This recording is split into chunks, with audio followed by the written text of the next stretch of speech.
মুহতারাম হাজরিন, আমরা জানি কোরআনে হাকিম মূলত একটা মেসেজ। কোরআনে হাকিম কি বলেন? টোটালটাই একটা মেসেজ। কার পক্ষ থেকে? রব্বুল আলামিনের পক্ষ থেকে। কাদের প্রতি? জিন এবং ইনসানের প্রতি। জিন এবং ইনসানের প্রতি আল্লাহ পাকের পক্ষ থেকে একটা মেসেজ। এখানে অনেক মেসেজ আছে।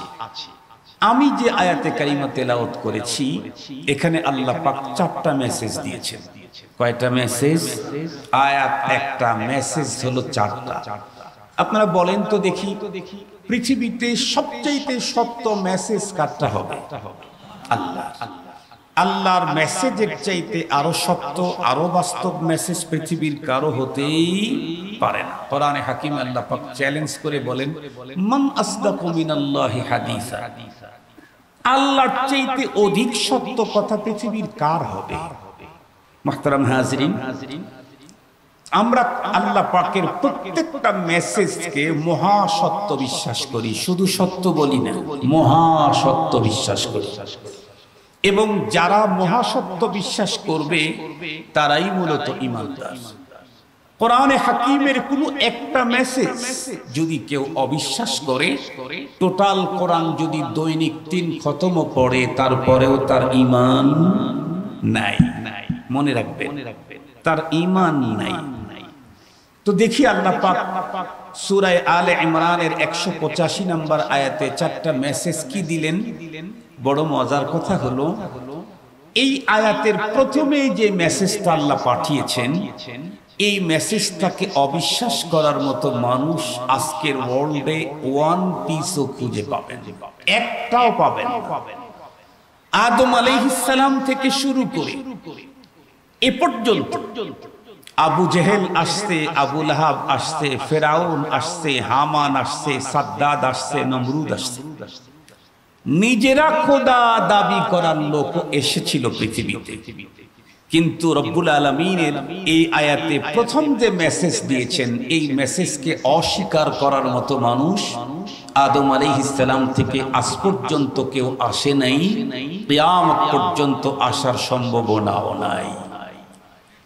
আমরা প্রত্যেকেই জানি আল্লাহকে অবিশ্বাস করার লোকের অভাব নাই, কোরআনকে অবিশ্বাস করার লোকের অভাব নাই, রাসূলকে অবিশ্বাস করার লোকের অভাব নাই। কিন্তু মৃত্যুকে অস্বীকার করার মতো কোনো লোক, মৃত্যুকে অবিশ্বাস করার মতো কোনো লোক পৃথিবীতে নেই। নাস্তিক বলেন, আস্তিক বলেন, হিন্দু বলেন, বৌদ্ধ বলেন, চারাল বলেন, মগ বলেন, যাই বলেন, মৃত্যুকে অস্বীকার করার মতো মানুষ পৃথিবীতে একটাও নাই। আল্লাহ পাকের প্রথম মেসেজটাই হলো, আল্লাহ বলেন, কুল্লু নাফসিন যায়িকাতুল মাউত। প্রতিটি প্রাণীকে মৃত্যুবরণ করতে হবে। সে প্রাণী যত ছোটই হোক, ওর ভিতরে যদি প্রাণ থাকে তাহলে ওর মরণ আছে। যত ছোটই হোক, যত বড়ই হোক, আল্লাহ পাক তো কোনো প্রাণী এত ছোট তৈরি করেছেন, স্মল সাইজ, যে আমরা স্বাভাবিক চোখে দেখতেই পাই না, অথচ তার প্রাণ আছে, নিজের ইচ্ছায় চলাফেরা করতে পারে। শুধু কি তাই, ওর যেমন জীবন আছে, ওর তেমন যৌবনও আছে।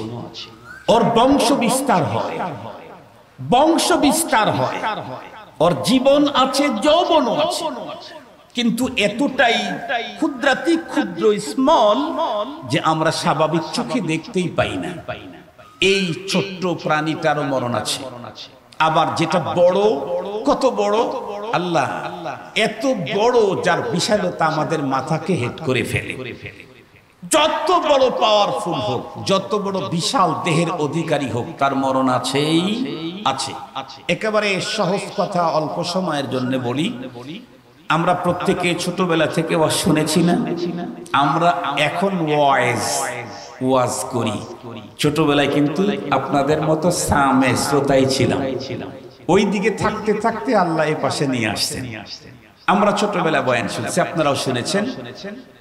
অনেক মানুষের প্রশ্ন ছিল যে আজরাইল আলাইহিস সালাম একজন, তো আমেরিকাতেও লোক মরে একই টাইমে, আবার কানাডাতেও লোক মরে, ওই টাইমে আবার বাংলাদেশেও বাস অ্যাক্সিডেন্ট করে কয়েকজন মরে। তো এক আজরাইল আলাইহিস সালাম এত জায়গায় একই টাইমে দৌড়ায় কেমনে? এই প্রশ্নটা একসময় মানুষ করত। আমরা ছোটবেলায় উলামায়ে কেরামের জবানে কি শুনেছি? তাম পৃথিবীটা আজরাইল আলাইহিস সালামের কাছে একটা প্লেটের মতো।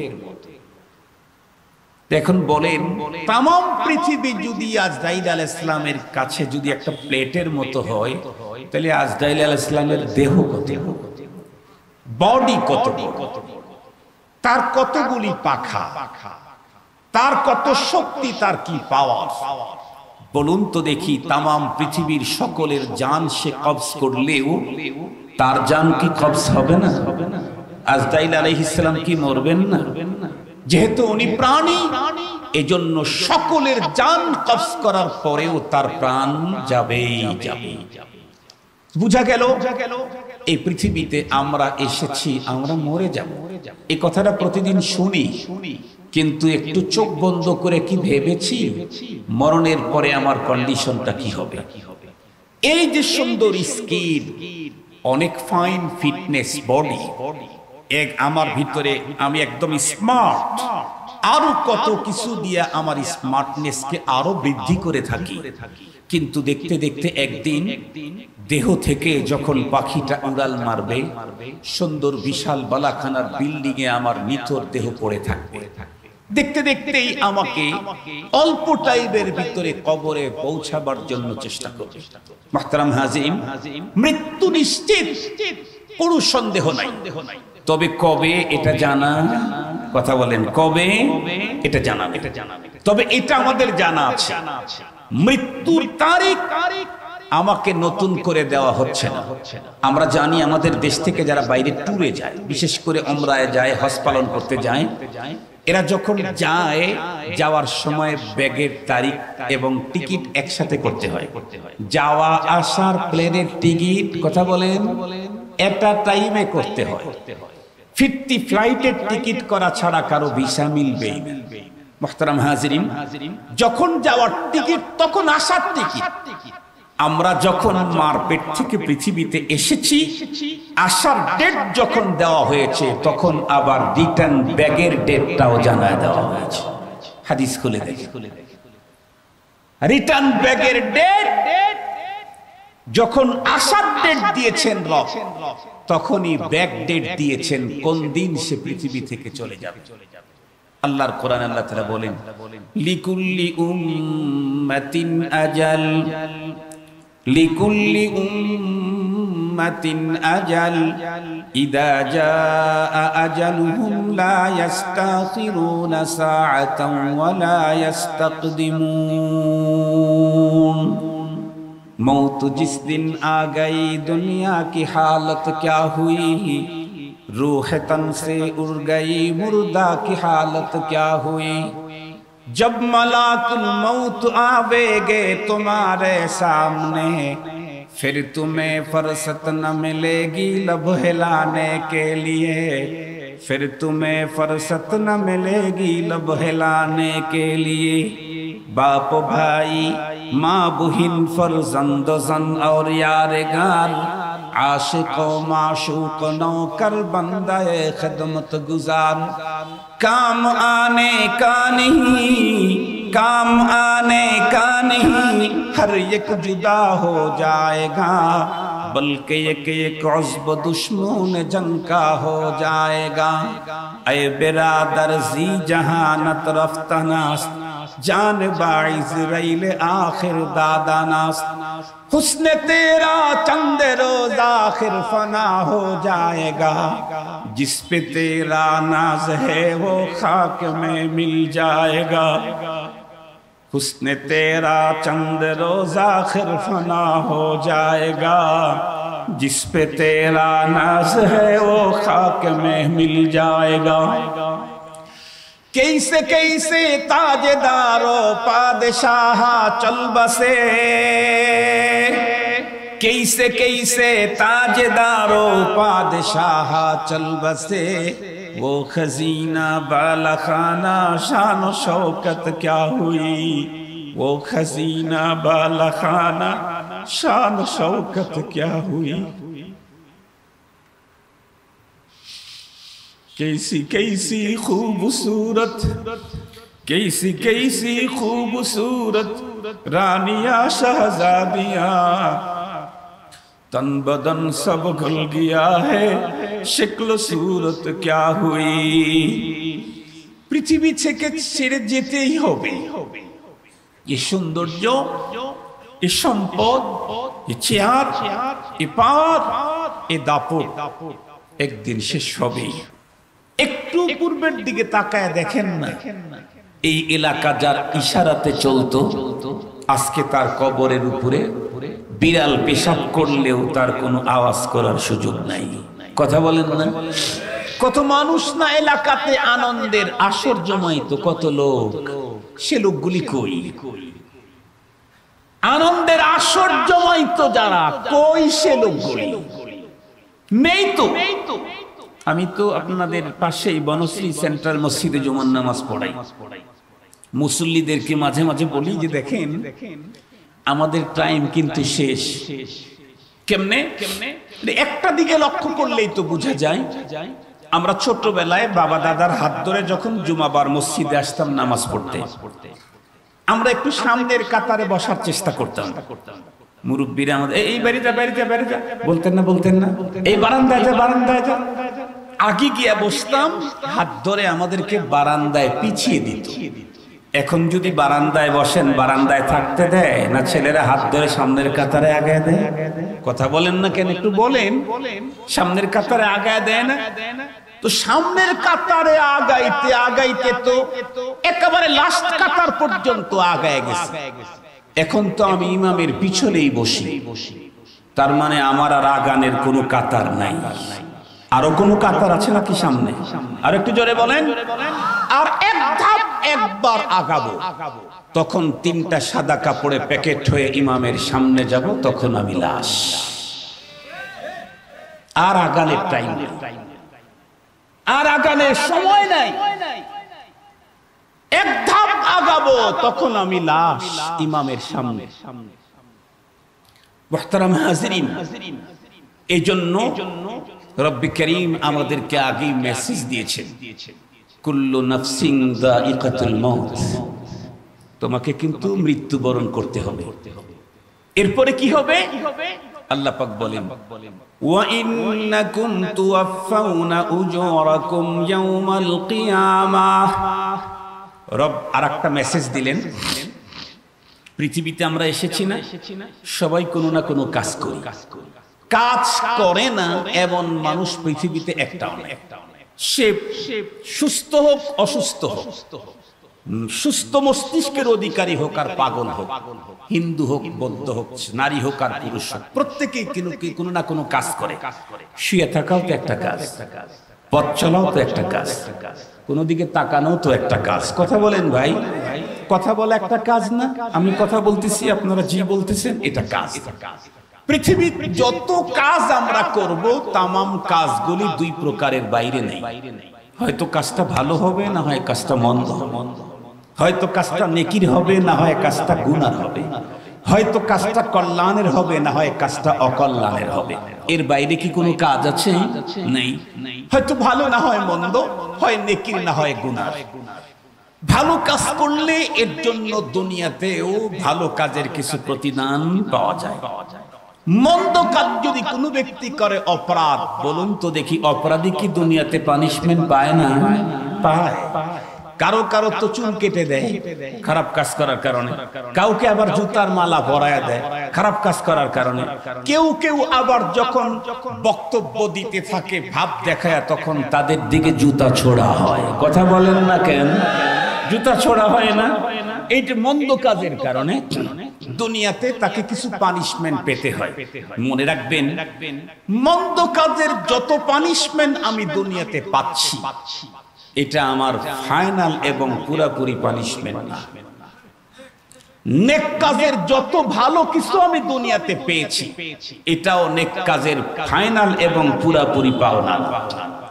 আল্লাহর কোরআন আল্লাহ কি বলেন? ওয়া ইন্নাকুম তুওয়াফাউনা উজুরাকুম ইয়াওমাল কিয়ামাহ, তোমার ভালো কাজ আর মন্দ কাজের ফাইনাল আর পুরাপুরি প্রতিদান তো দেওয়া হবে কিয়ামতে।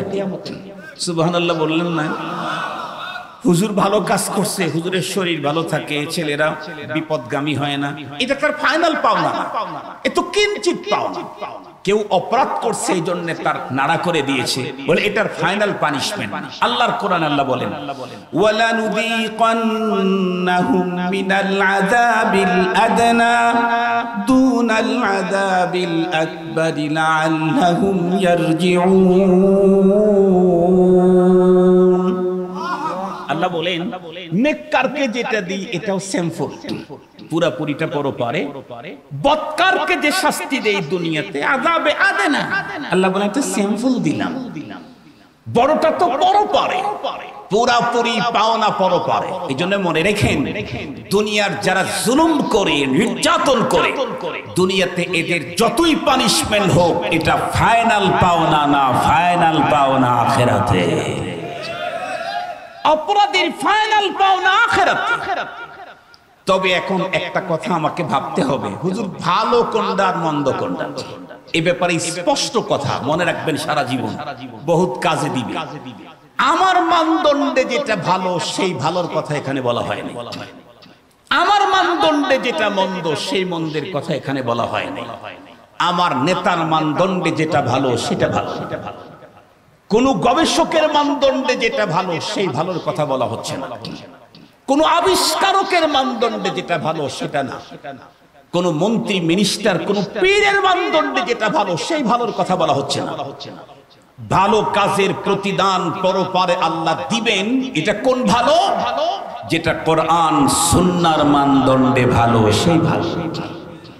নেতায় কোনটা ভালো বলছে না, নেতার ভালো বলা দিয়া যদি ভালো কিছু পেতে চান নেতার কাছে পাওয়া যাবে, পীরের ভালো বলা দিয়া যদি ভালো কিছু পেতে চান পীরের কাছে পাওয়া যাবে, আবিষ্কারকের ভালো বলা দিয়া যদি ভালো কিছু পেতে চান আবিষ্কারকের কাছে পাওয়া যাবে, রবের ভালো দিয়া রবের কাছে পেতে চাইলে এটা রবের মানদণ্ডে ভালো হতে হবে। আমি আপনাদেরকে সহজে বুঝবার জন্য একটা মিসাল দেই, ইনশাআল্লাহ সহজে বুঝবেন। আর কে মিসাল দিব যে বুঝবেন কিনা আল্লাহই জানে, বুঝতে বোঝার কথা। এখানে এই এলাকায় কি কৃষক লোক আছে কিছু? আলহামদুলিল্লাহ, তাহলে বুঝবেন। মাঝে মাঝে গভর্নমেন্ট কৃষকের কাছ থেকে ধান কিনে নেয়, বাজারে ধানের মূল্য 500 টাকা, কথার কথা বলতেছি, গভর্নমেন্ট নেয় 800 টাকা।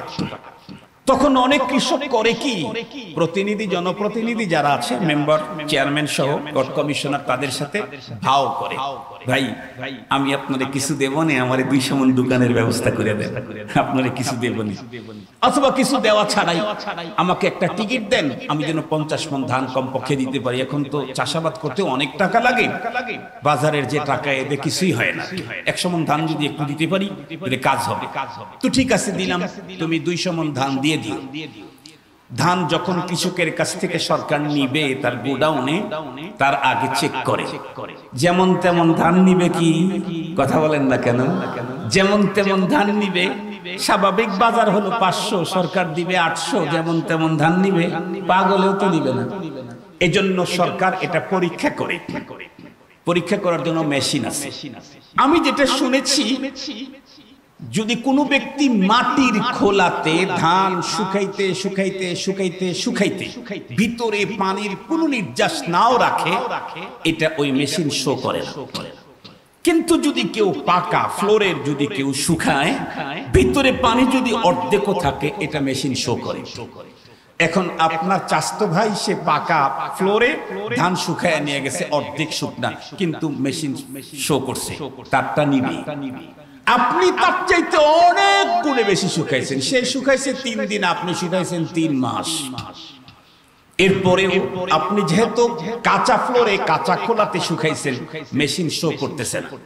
আপনি যদি ওখানে বক্তব্য দেন ওর চাইতে আমারটা অনেক শুকনো, এই জাতীয় বক্তব্য যদি বঙ্গবন্ধু মার্কাও হয়, তারপরেও ধান ঢুকাইতে পারবেন না।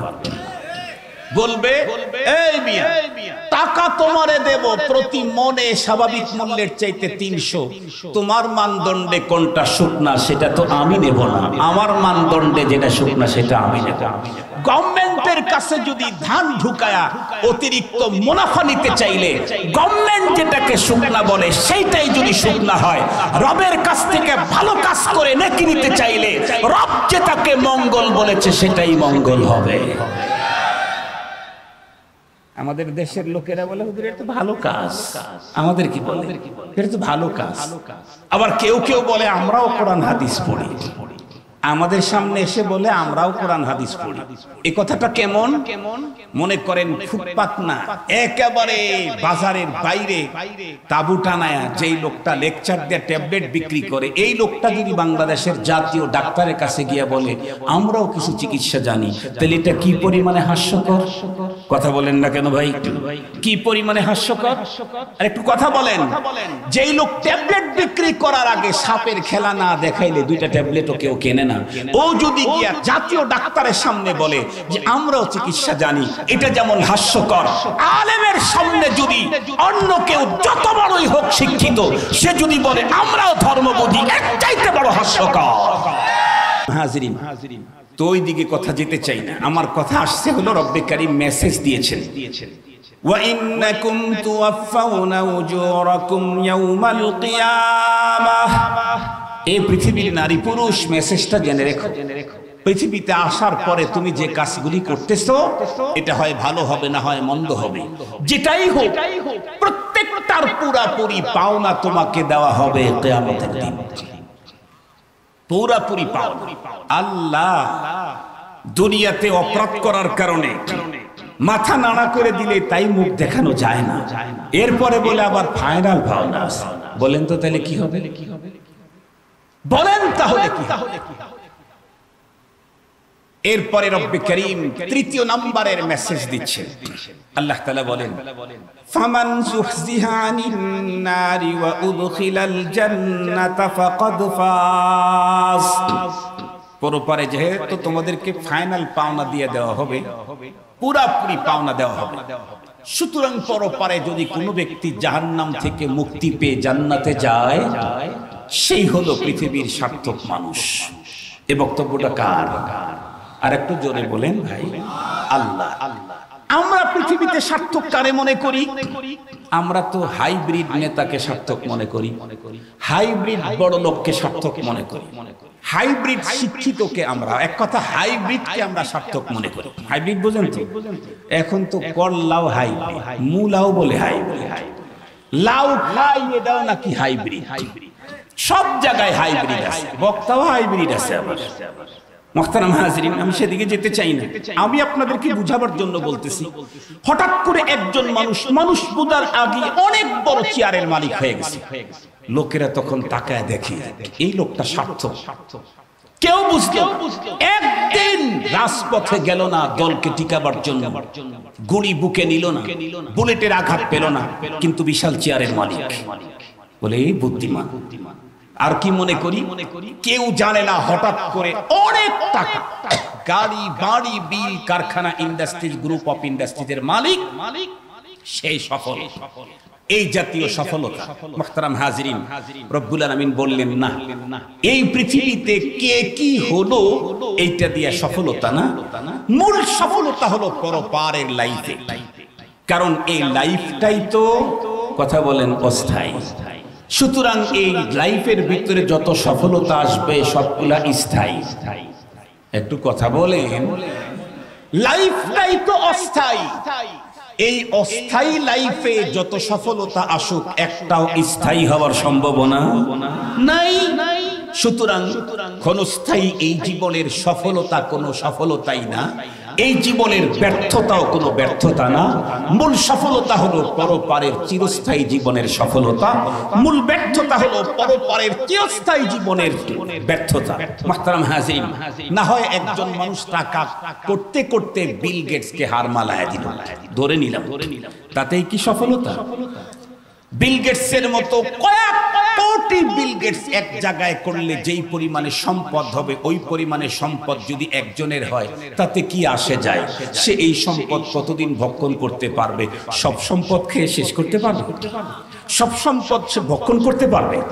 100 বছর পরে তার সম্পদ থাকবে, গাড়ি থাকবে, বাড়ি থাকবে, ফোন থাকবে, টাওয়ার থাকবে, সব থাকবে, কিন্তু উনি থাকবেন। মুসলমান ভাইরা রে, আমার কথা ভালো করে বুঝবেন। এই কারণেই তো রব্বে কারীম কোরআনে হাকিমের আরেক জায়গার ভিতরে স্পষ্ট বলেছেন, বাল তুতিরুনাল হায়াতাদ দুনিয়া ওয়াল আখিরাতু খায়রুন ওয়া আবকা।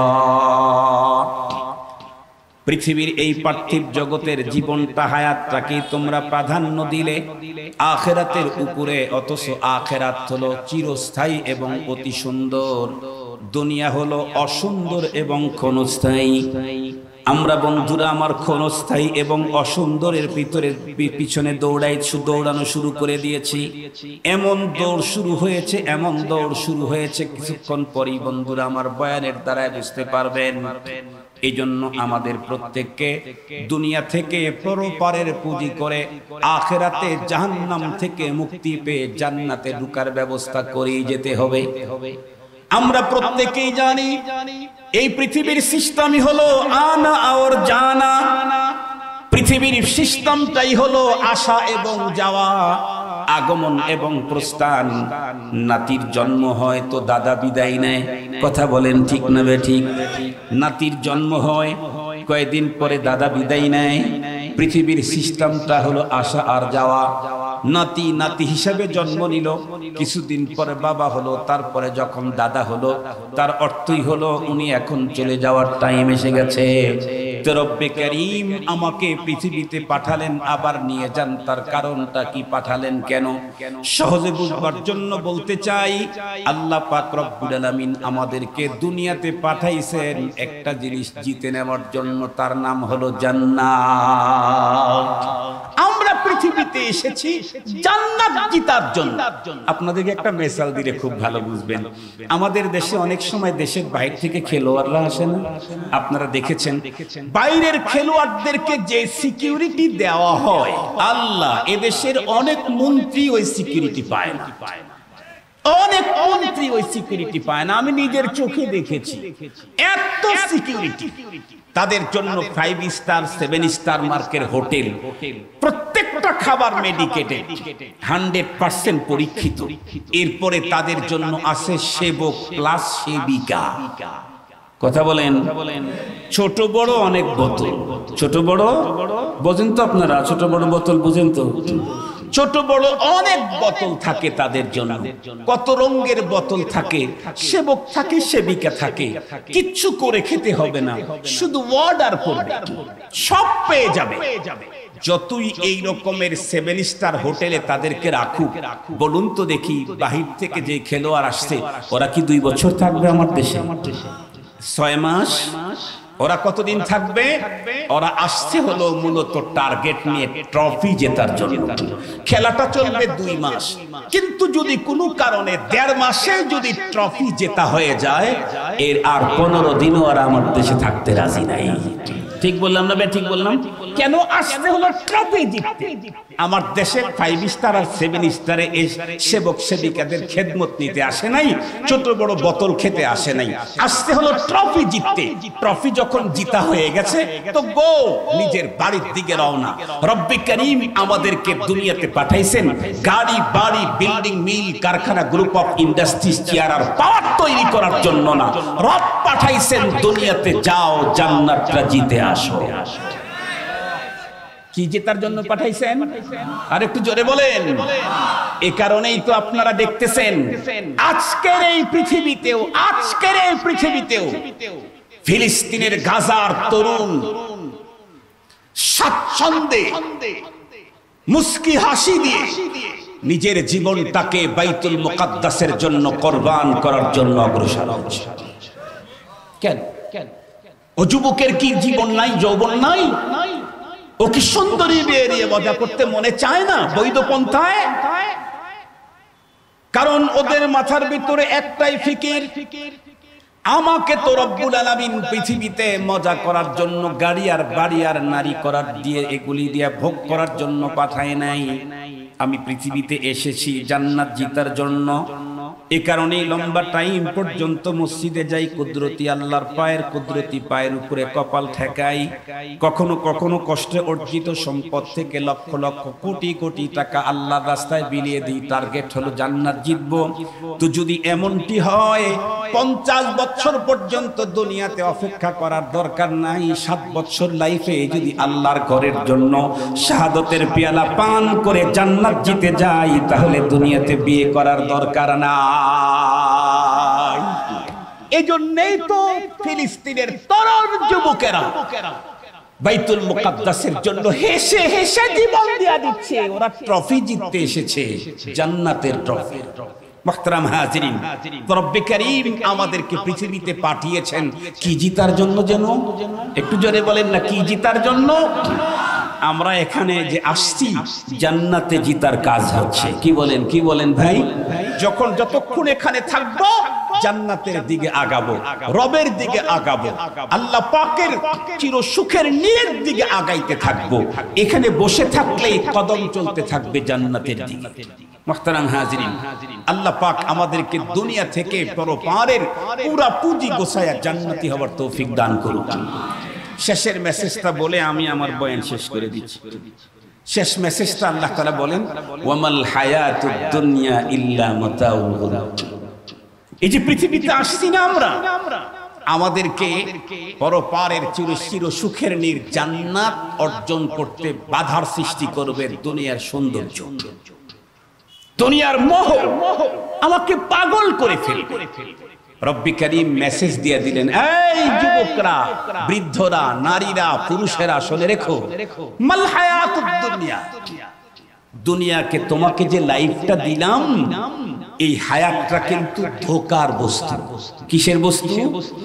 দিয়েই বললেন ধোকার বস্তু। বলতে পারেন হুজুর তাহলে আল্লাহ দিলেন কেন? ধোকার বস্তুতে আল্লাহ দিলেন কেন বলেন তো দেখি। আপনার বাসায় যখন বিদ্যুতের লাইন লাগায় তখন কি বলে? খবরদার এই সার্কিটে ওই সার্কিটে হাত লাগায়েন না, তাহলে কিন্তু আটকে যাবেন। এখন যদি বলেন আটকেই যদি যাই, তাহলে আর লাগাবো কেন? না লাগাইলে তো অন্ধকার। কথা বলেন না কেন? না লাগাইলে তো, আর একটু জোরে বলেন, না লাগাইলে অন্ধকার। এজন্য এটা লাগবে, লাগাইতে হবে। তবে ওখান থেকে সতর্ক থাকতে হবে, তাহলে আমি আমার লাইফটা সুন্দর চালাতে পারব। রব আমাকে যে লাইফ দিয়েছেন, আল্লাহ বলেন মাতাউল গুরুর, এটা ধোকার সামগ্রী, ধোকার বস্তু। আপনাদের সবাই যাতে বুঝতে পারেন, মা বোন ছোট বড় সবাই একটা মিসাল দেবে, দেখবেন যে 100 মিলে গেছে। হুজুর তো ঠিক কথাই বলছে। দুনিয়ার যে ধোকার বস্তু আমাদের লাইফের আমরা যা করতেছি সবগুলা যে ধোকার ধোঁয়া, এটার বাস্তবতা হলো আমরা যখন একদম ছোট ছিলাম তখন আমাদের চাহিদা ছিল খেলনার প্রতি। কথা বলেন, যেই বাচ্চা খেলনার প্রতি চাহিদা, ওকে যদি 20 টাকার খেলনার পরিবর্তে 20,000 টাকা দামের কোন উন্নত জামা কিনে দেন, ও এটাতে রাজি নাই।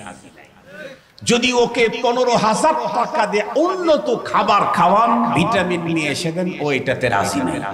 ওরে যদি 50 কোটি টাকার জমি লিখে দেন, কথা বলেন না কেন, ও রাজি নেই। ও কিসে খুশি? খেলনায় খুশি। কেন? ওর কাছে তখন মনে হচ্ছে খেলনাই তামাম দুনিয়া, খেলনাই তামাম দুনিয়া। ওই বাড়ির বেবি খেলতেছে, আমি খেলবো না। ওই বাড়ির বেবি খেলে, আমি খেলবো না। ও এজন্য খেলনার প্রতি আসক্ত। যদি ওর খেলনা কেউ নিল অথবা ভেঙে ফেললো, 1-2 পর্যন্ত কান্না করতে থাকবে। এই বাচ্চাটা একটু যখন বড় হলো, এখন আর খেলনা চায় না। এখন বাবা বাজারে যেতেই বলে, আব্বু আব্বু শুনো শুনো শুনো। কি? মিল্কান্ডি কিনে নিয়ে এসো। ফুচকা এনো, ফুচকা। ফুচকা সবাই খায় না? আমি তো দেখেছি বাংলাদেশের এমন ব্রিজ খুব কমই আছে যেই ব্রিজের উপরে লোক জমা হয় আর ফুচকা বেশি বেচা কেনা হয়। এরকম ব্রিজ বাংলাদেশে নাই। সব খায়, খুব খায়, খুব খায় ফুচকা। এখন আবার আরেকটা খাবার খুব বেশি আকর্ষণীয়, এটা খুব অভিজাত খাবার, পিৎজা। তাই না? পিৎজাটা এখন এটা আবার অনেক কোয়ালিটির আছে পিৎজা।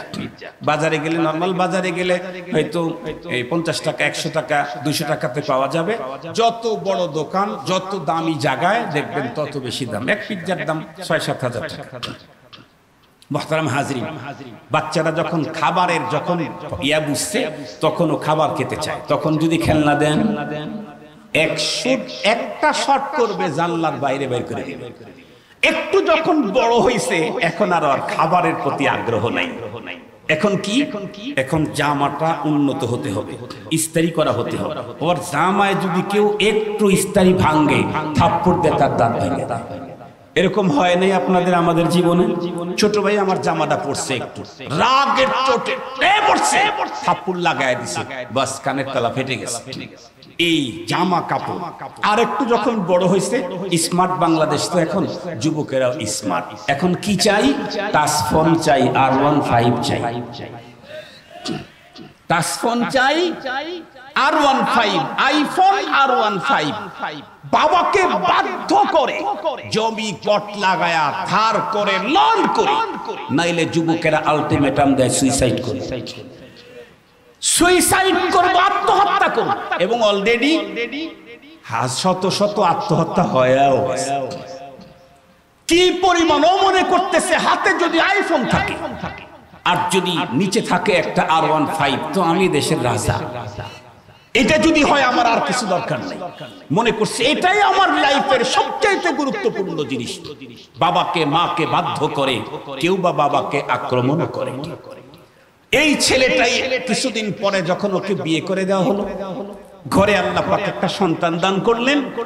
এখন এই সন্তান অসুস্থ হয়, R15 দিয়ে টাকা বের হয় না, আইফোন দিয়ে টাকা বের হয় না, বাচ্চা অসুস্থ। স্ত্রী বলছে এইবারের যদি ঈদে বেনারসি না হয় তাহলে কিন্তু আমি আসসালামু আলাইকুম।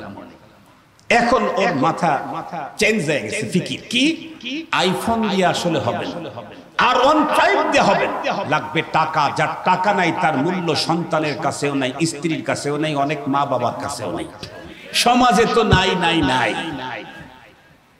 এই জন্যই তো এক কিতাবে লিখছে না, ইলিশের মধ্যে আছে মনে হয় মাকামাতে হারিরির ভিতরে, লাউলা তুকা লাকুলতু জাল্লাত কুদরত। সিরিয়াস কথা বলা হয়েছে। মুহতারাম হাজিরিন, এই ছেলেটা তখন কি করে?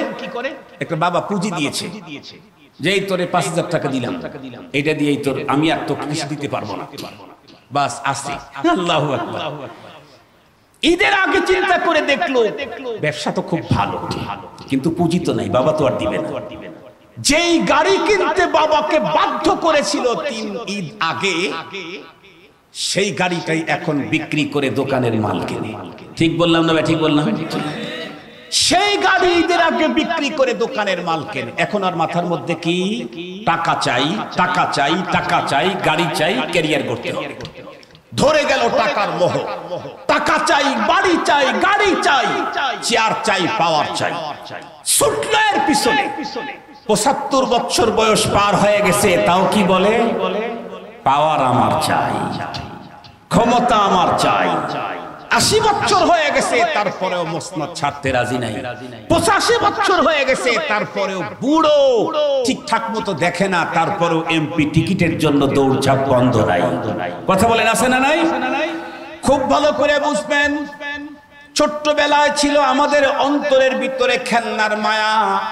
ভেবেছিলাম এটাই বুঝি তামাম দুনিয়া। কিছু বড় হওয়ার পরে বুঝলাম না, না, খেলনা দিয়ে কাজ হয় না, পেট ভরে না, স্বাস্থ্য সুন্দর হয় না, সৌন্দর্য বাড়ে না, আমার খাওয়া দরকার।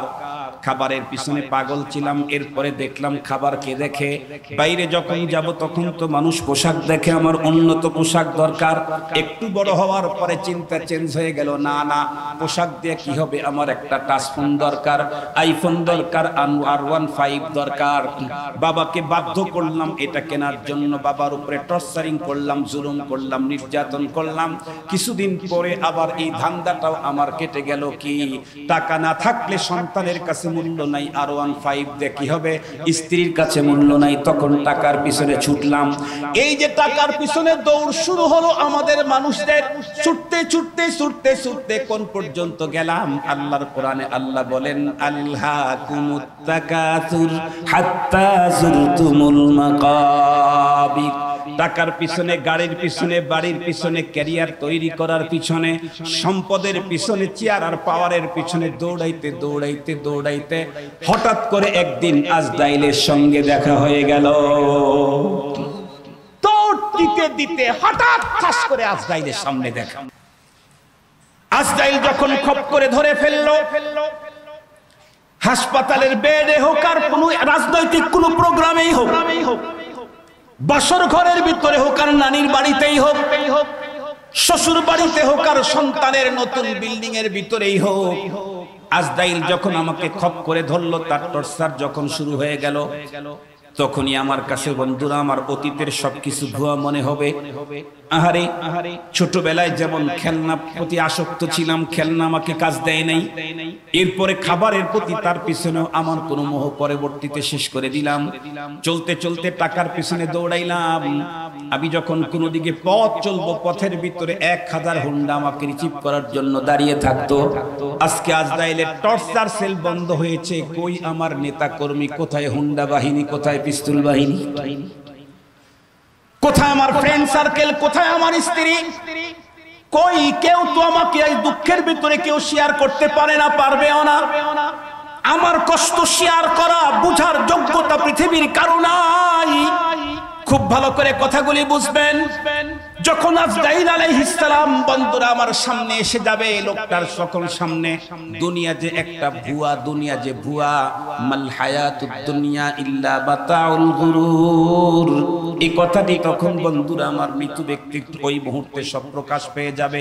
যার পিছনে ছুটছিলাম সব ভুয়া, সব ভুয়া, সব ভুয়া।